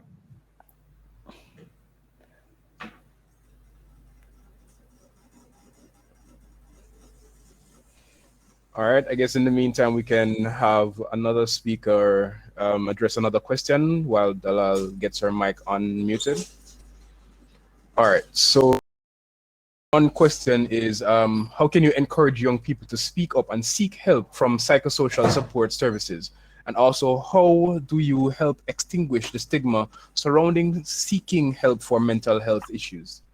So the floor is open to all the speakers. We can take turns addressing. Dalal. Go ahead, Dalal. Can you hear me now? Yes, we can. Yeah. Okay. So yes, the question is, if I remember rightly, is it difficult to find people who have skills and knowledge in in disability or not in marginalized? Yes, it is a challenge. I mean, we do have in the PRCS people who are working, who are graduates from different, especially from our college, which is Special Education and Rehabilitation, which deals with how to work with persons with disability. And we do have people from other, fields, but it is a challenge. It's not easy. I mean, especially concerning the COVID-19 education system with online and videos and, how to teach people, that's a challenge. So I think it's not, I think it's, I wouldn't say it's difficult, but I would say it's a challenge that we are trying to meet through training and through having graduates or people who are able to work with persons with disability. But it is a challenge, yes. Thank you. And I think we recover now Adrian's last question to all the speakers. So feel free to unmute yourself and answer. And the question was, how can you encourage young people to speak up and seek help from psychosocial support services? And also, how do you help extinguish the stigma surrounding seeking help for mental health issues? Maybe I can answer this question. I would like to talk about some countries in the Middle East. They would also always identify mental psychosocial support as it is for crazy people, or it's a shameful thing. I would encourage young people maybe to learn more about what it means, what this support means, and really get to know this support more. And talk about my work, how I started my work here. First, we didn't call the job we do psychosocial support, or we are counselors. It was just like sitting with people, talking to them from a human to another human. It's like having a really nice conversation, just showing sympathy that we are here listening to them, to their stories. And then after even doing one-to-one counseling sessions, we started just raising awareness, tell them about what mental health and psychosocial support means. I think this is how they should start. And this is my message for me as a young refugee. I was traumatized, and it's not really a shame to seek support. It's all of us can face or experience any unpleasant event, but the result and after recovering, and you will notice that you're gonna be stronger. And this is I can consider myself as an example too.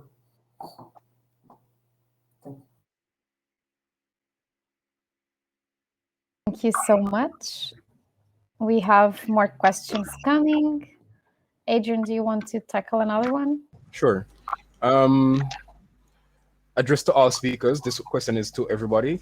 Often refugees are living in temporary settlements or camps. What are some of the ways that the children in these camps can be given access to formal education?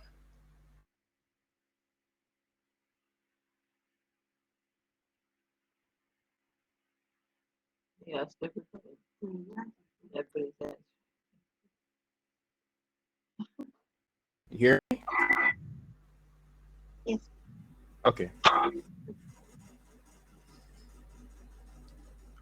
Okay, so the question was, this one is addressed to everyone.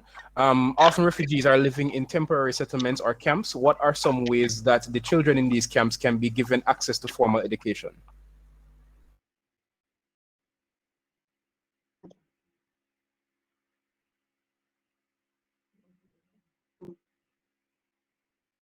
I'll try and answer this.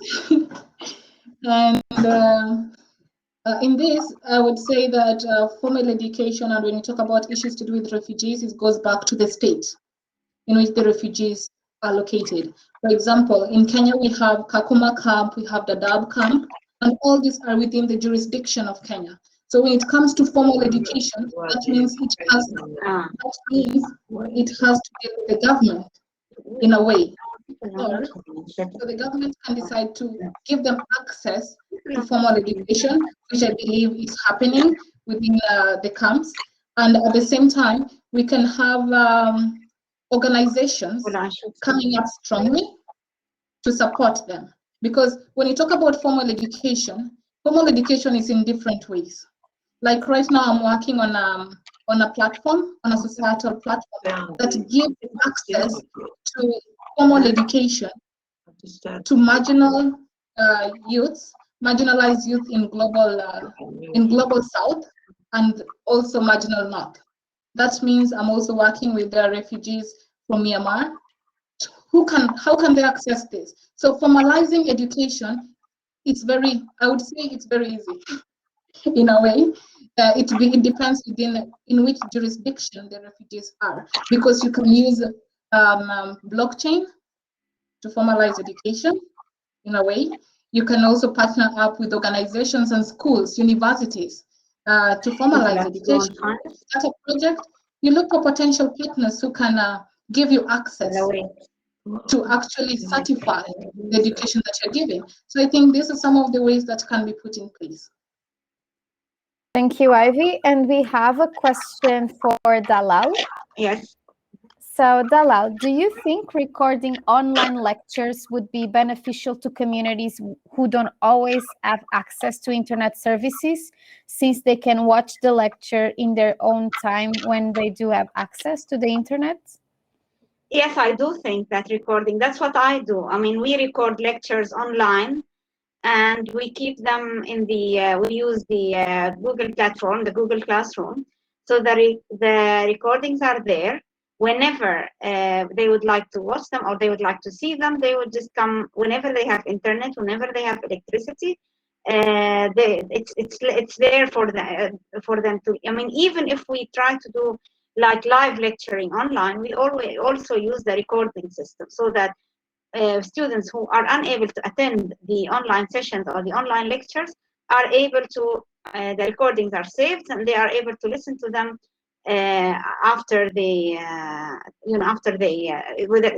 whenever they have internet access, they can download them and listen to them offline as well.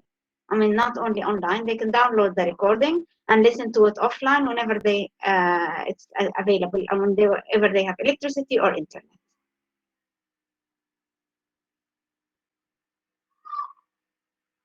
That was very clear.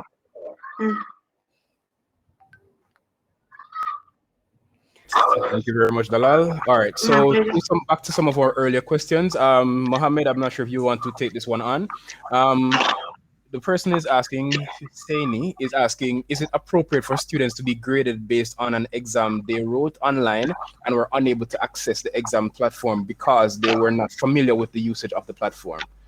So Mohammed or any of the other facilitators, presenters, you can try to address this question. Thank you. Thank you, Adrian. I think we have some experience for that here in Egypt now. We are on the era of digitization, the education system itself. Ministry of Education now is doing all exams digitally. Some of areas have some challenges in the infrastructure of internet connection. So some of vulnerable groups or marginalized groups have the difficulties to overcome this issue. So Ministry of Education and in partnerships with other organizations have alternatives to for those children or those students, even do that face-to-face online or paper-based exams, or provide them with SIM cards that have the connection independently from the network in the school and at the village if it's bad connection. Thank you so much, Mohammed. We have another very interesting question. I don't know, Mohammed, if you also want to take on this one, but it's free to all our speakers and we can have two answers as well. And the question is, kids in marginalized communities might need extra care when it comes to social skills and interactions besides just education. So how is that being taken care of with all the pandemic restrictions? I think some of you have given examples, but maybe you can go a little bit further on this.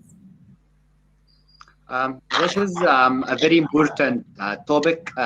Though we are in the project that don't focus only on education. Like Ivy said, education is not only about book, teacher, and desk.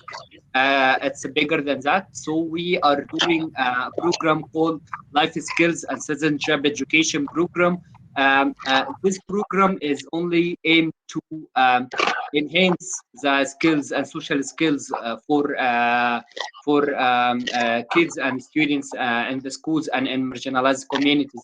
So first, we are doing that in community participation approach, is that we are train our volunteers and educators on the project, on the curriculum, and then cascading it to the students so they can develop social skills and like interaction, cooperation, resilience, and so on. So much, Mohammed. I don't know if any of all our speakers wants to also give an answer. So we pass. All right. So the next question. Okay. So I see two comments here, a question and a comment. What do you guys think about the creation of a free network and electronics devices directly for studies and learning for those who don't have access to those services? The person is Brazilian, and in this pandemic, the person realized that it is hard for people who can't access those services. Sorry, not sure if you got all of that. Yes? No?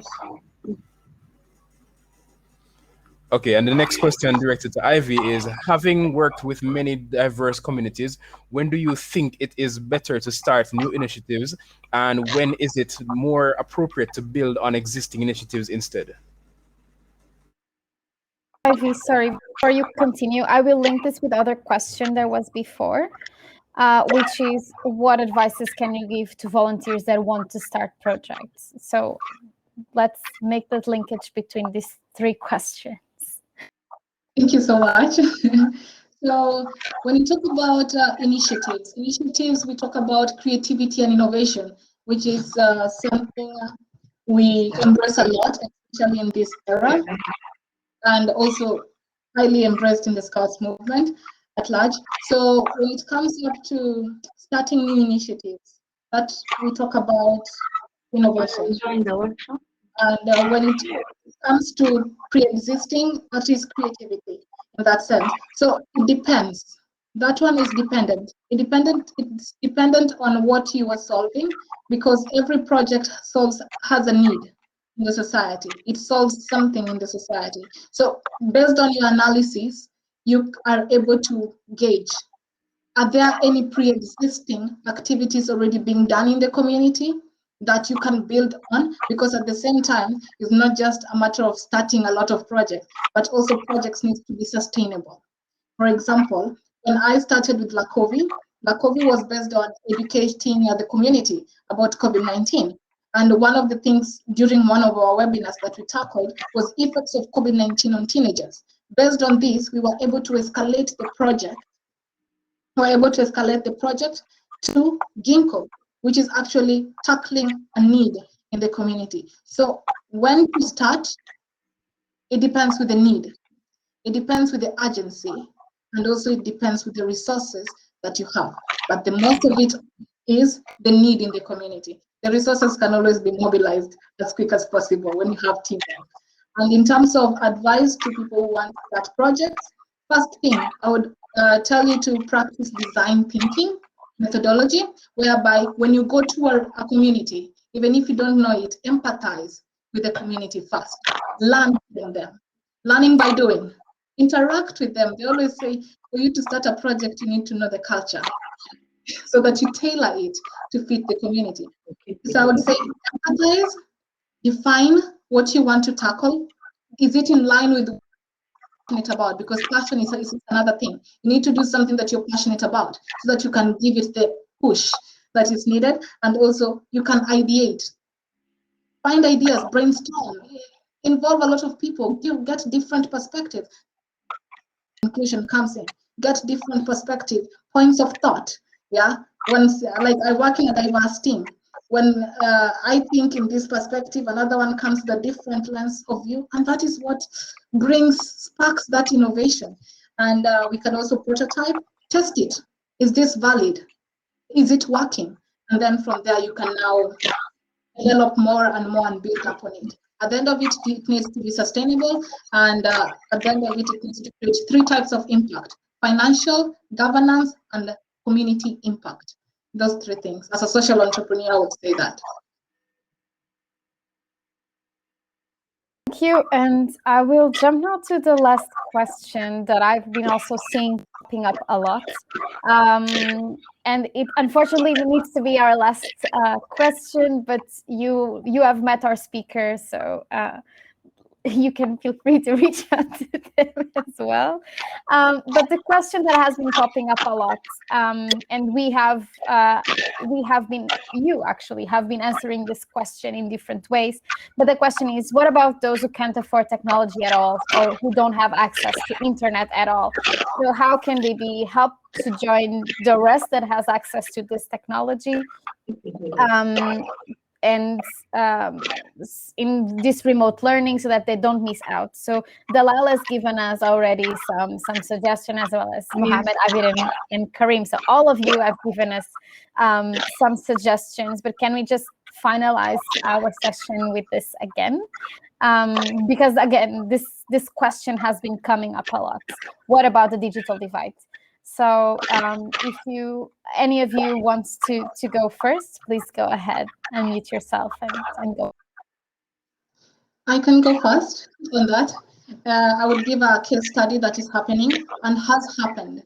Like in the Scout movement, we have had a lot of scouts, because internet in Africa is a little bit of a challenge, not in all regions, but in some regions. So you'll find scouts coming up together, and also the government coming up together and creating radio stations. Yeah, everyone is thinking about the internet, but what about if we go back to the old days, radio station? If we create these small radio stations or signals whereby you can disseminate, you can sensitize the community. Hey, there'll be a mathematics class on radio. Please follow up. You'll see children coming up with books and trying to follow. There'll be education on English. The next time is science. This kind of thing. So as much as, yes, ideally, internet is taking over. Digital is becoming the mother of invention now. We can also use radio stations to do this. And also embrace peer-to-peer learning. These children have been going to school. They have knowledge with them. They just need to practice. Because if you don't practice the knowledge, it will disappear. So when they meet in a groups of 4, for example, and keep social distance, they can still discuss. I learned this in school. I learned this. So this peer-to-peer learning is still there. So these are the points I could recommend.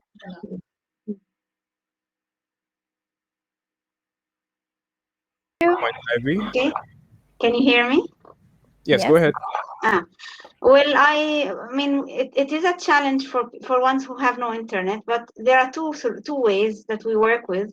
One of which is, as I said, we try to record things, either the videos or the voices or the lectures, whatever, and we try to keep them on the Google Form. And then if the students are able, whenever they are able to download them and save them and listen to them offline, they can. In other cases, we have people who, like social workers and teachers, try to contact the students through the ordinary mobile if they have, or through the ordinary phone if they are able to. People who have no internet or have no devices, they are able to just talk to them on the phone and try to manage in a way so that they can be they are able not to miss out. Of course, it is a challenge. I don't know that it's all being solved. Unfortunately, there will still be people missing out. But we are trying our best not for a lot to miss out. Much Dalal. All right. So I'm not sure, Mohammed, did you have a point to make quickly? Can you just go ahead and do so? Thank you, Adrian. I think we have passed the time now. But in conclusion, this is a very serious challenge. Needs not only one organization that could solve that. I think it's a challenge. Needs everybody to gather and solve it. NGOs hold the work on marginalized communities. Government hold the hold for the infrastructure and doing the big move in the scene and so on. So it's not only one organization work that could solve that. I think it needs solidarity in the field. Thank you. Thank you, Mohammed. Yes, so definitely some excellent points have been raised. We have some takeaways that we'd like to share with you, call persons to action, the next steps forward. Going forward, that is, we are trying to mobilize our youth globally, trying to find ways to assist persons within our societies as best as possible. So definitely some of the takeaways we have from this are from Ivy. Specifically, we have collaboration is one of the main things among the young people to contribute towards the change they want to see in their societies or in their communities. Collaborating with different persons or different groups that can help to do this. That is one way to go. Come up with projects, dialogue, and sensitization of persons. Scouts for Sdgs, which is the largest coordination campaign on the contribution of young people to take relevant actions in their communities towards achieving the goals. It is in this particular case, SDG 4, quality education, and 10, reduced inequalities among communities. So these are some great takeaways. From Mohammed, we have safety is key, especially when you're out in the field. Build on the national society's trust in the case of Red Cross or Red Crescent groups. Build on what the trust that exists already in the communities from your national society, and find out who is vulnerable. Continuously do assessments and also use clear forms of inclusion criteria to make sure you're not excluding anybody from whatever innovations or initiatives you're putting into place. The auxiliary role of your national society is also key. So effective and community-guided advocacy, plus focusing on potential and not just vulnerability. So these are some of the main takeaways from what our presenters have been saying so far. Also from Abdul Karim, online counseling helps. So reach out to persons who you think might be, considered to be vulnerable or excluded from the mainstream forms of interactions or ways of assisting persons, to see how best you can go about assisting them. They may have locked themselves away or they're secluded somewhere. Reach out to them, see how best you can, just if it's even to listen to them while they talk about whatever issue they're having. So those are some from me. Beatrice, do you have any more? No, I just really want to give a huge a round of applause and thanks for all our speakers that were here with us today. Thank you so much to Dalal, Abdul Karim, Mohammed, and Ivy for your amazing contributions, for answering all these super hard questions, but very valuable questions from our audience. And we hope, I'm Beatrice, and with me I had Adrian facilitating this session for you. And we just hope that you enjoy your Global Youth Summit, you make the best out of this experience. And again, you now have your session on education marginalized communities. We really hope that you enjoy this time with us. A last word, we apologize for the technical glitches we had in the beginning of our session, but sometimes this happens. Even though we are 1 year with online events, sometimes this still happens. Thank you again to all of you that was with us in this session. And the conversation continues on our social media as well. It is at GY Mobilization, and you can use the hashtag Youth Mobilize. So you can continue the conversation on social media about what we can do going forward to mobilize our youth in the world and see how best we can go about assisting the vulnerable persons within our populations. Thank you very much once again for everyone who was tuned in. Thank you for the questions. Thank you to our presenters and our facilitators as well. Thank you very much, everyone. Take care. Thank you. Thank you. Thank you. Bye-bye. Bye. You should all exit now the session on the down button. Thank you.